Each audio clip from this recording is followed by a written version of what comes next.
Assalamualaikum warahmatullahi wabarakatuh. Perkenalkan, saya Suci Anggraini, NPM 2310156. Saya akan menjelaskan materi presentasi kali ini, mata kuliah Hukum Tata Negara yang berjudul Otonomi Daerah. Otonomi daerah sendiri ialah hak dan kewajiban daerah otonom untuk mengelola daerah yang mereka tempati, yang menimbulkan prakarsa membangun daerah dalam tujuan atau dalam rangka untuk mencapai kesejahteraan masyarakat. Kemudian, dasar hukumnya adalah Undang-Undang Nomor 23 Tahun 2014, Undang-Undang Nomor 32 Tahun 2004, dan Undang-Undang Nomor 22 Tahun 1999. Pelaksanaan otonomi daerah ini sudah berlangsung dari masa ke masa, yakni selama 3 orde. Orde ini ialah tatanan. Sejak 1945 sampai saat ini kita sudah ada 3 orde. Orde lama yang pertama tahun 1945 sampai 1966. Yang kedua orde baru tahun 1966 sampai 1998.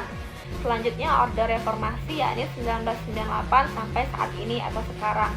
Masing-masing orde ini mempunyai kriteria tersendiri atau ciri-ciri dalam mengelola pemerintahan daerah. Contohnya, yang pertama ada orde baru, yaitu sentralistik, terpusat di tangan pemerintah pusat sehingga dikendalikan pusat, daerah tidak punya kewenangan apapun untuk mengelola daerahnya. Hasilnya ialah daerah miskin di Pulau Jawa lebih berkembang pesat dibanding dengan daerah yang kaya sumber daya alamnya seperti di Riau dan Aceh, sehingga terjadi ketidakmerataan pembangunan selama masa Orde Baru yang memakai sistem sentralistik.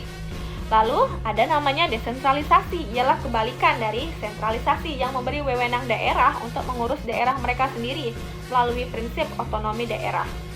Tumbangnya atau jatuhnya Orde Baru pada 1998 ketika reformasi, diberlakukanlah otonomi daerah tersebut melalui Undang-Undang Nomor 22 Tahun 1999, ditandai dengan amandemen UUD 45 khususnya pasal 8 yang mengatur tentang pemerintahan daerah.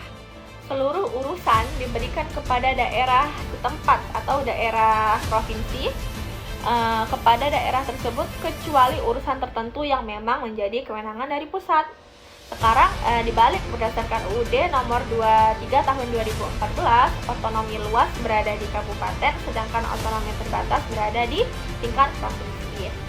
Perimbangan keuangan antara pusat dan daerah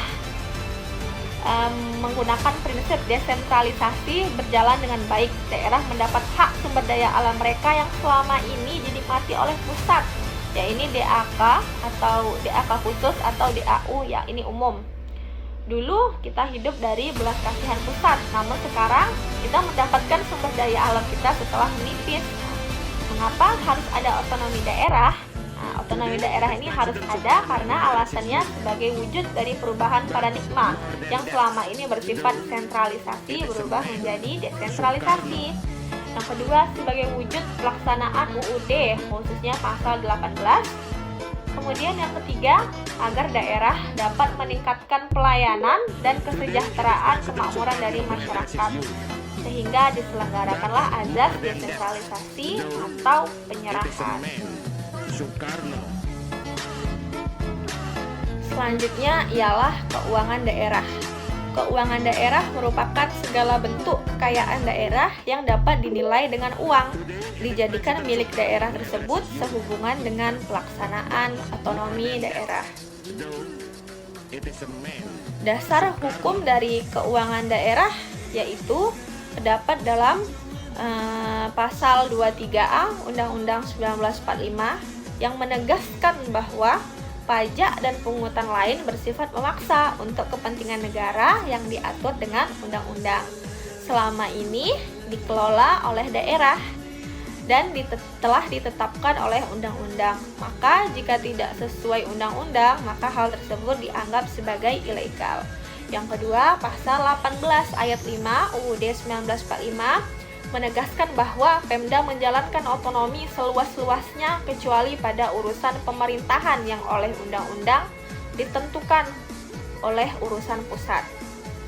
ada 3 urusan pemerintah yang ada dalam Undang-Undang Nomor 23 Tahun 2014. Yang pertama, urusan bersifat absolut, berarti pusat yang mengelolanya, tidak diserahkan kepada daerah. Yang kedua, ada urusan konkuren, dan yang ketiga ada urusan umum.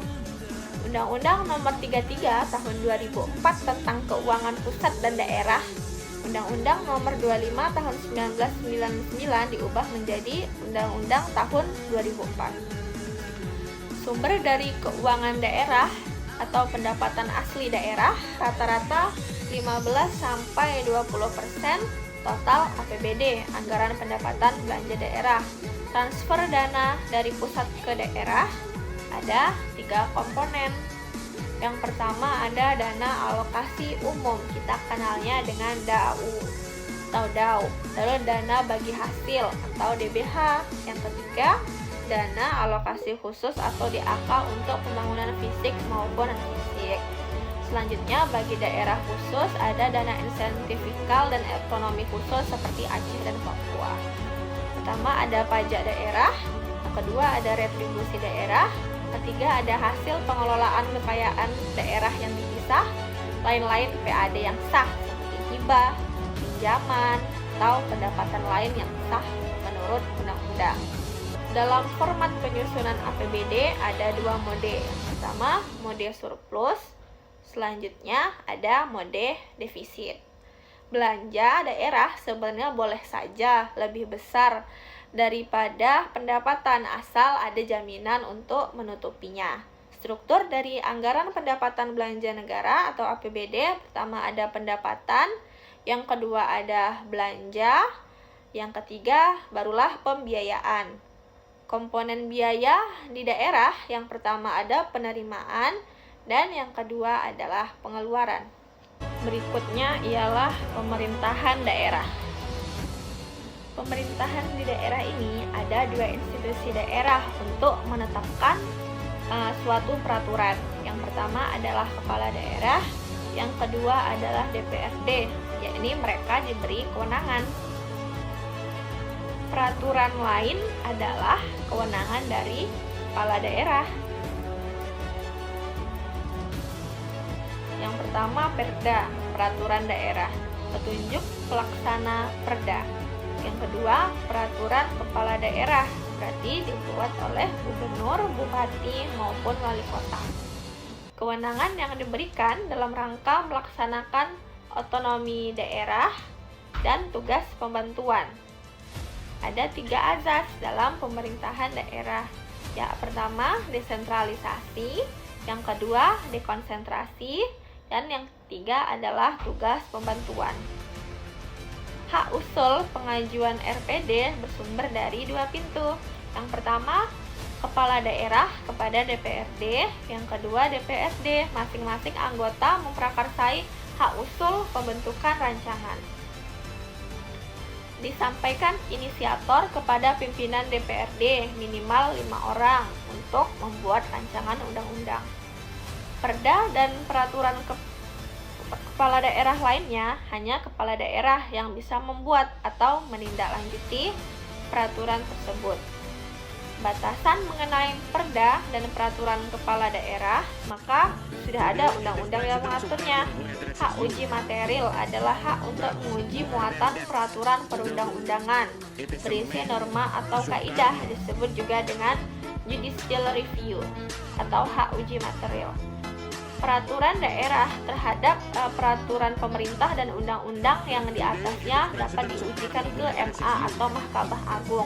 Jika undang-undang terhadap undang-undang dasar baru dapat diuji ke MK atau Mahkamah Konstitusi. Jenjang kekuasaan.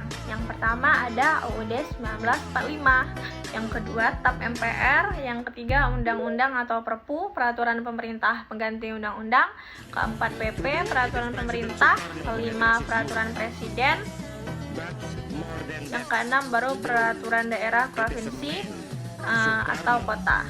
Dominasi membentuk peraturan daerah ada pada kepala daerah seperti wali kota, bupati, maupun gubernur. Aturannya ada di dalam Undang-Undang Nomor 12 Tahun 2011. Perbedaannya yakni jika rancangan adalah proses pembentukan, sedangkan perda maka sudah ada ketok palu dari DPRD, namun belum diundangkan saja. Ada 5 tahapan dalam membentuk peraturan daerah. Yang pertama adalah perancangan, yang kedua penyusunan, yang ketiga pembahasan, yang keempat penetapan, dan yang kelima adalah pengundangan. Sekian dari saya materi presentasi hukum tata negara terkait dengan otonomi daerah. Mohon maaf atas kehilafan dan kesalahan. Silahkan memberi saran di kolom komentar atau ingin memberi kritikan. Segitu dari saya, cukup sekian. Wabillahi taufiq wal hidayah. Wassalamualaikum warahmatullahi wabarakatuh.